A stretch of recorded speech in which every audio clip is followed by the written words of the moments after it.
बिस्मिल्लाहिर्रहमानिर्रहीम। नबी करीम सल्लल्लाहु अलैहि वसल्लम जो इरशाद है त रोज़ो ऐं क़ुरान करीम ये ॿई बाने जे लाइ सिफ़ारिश कनि था। रोज़ो अर्ज़ करे थो त या अल्लाह मूं हिन खे ॾींहं में खाइण पीअण खां रोके रखियो, मुंहिंजी सिफ़ारिश खे क़बूल फरमा। ऐं क़ुरान चवे थो त ए अल्लाह मूं राति जो हिन खे सुम्हण खां रोकियो, मुंहिंजी सिफ़ारिश खे शफ़ाअत खे क़बूल कर। बस ॿिन्ही जी सिफ़ारिश क़बूल कई वञे थी।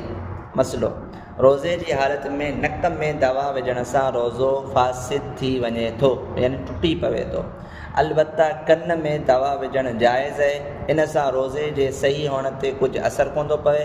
शर्त इहा आहे त कन जो पर्दो मौजूदु हुजे, यानी कंहिं बीमारी वग़ैरह जे करे हटी न वियो हुजे।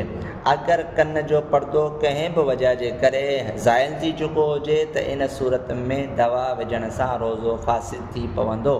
अखि में दवा विझणु जाइज़, इन सां रोज़ो फासिद कोन थो थिए।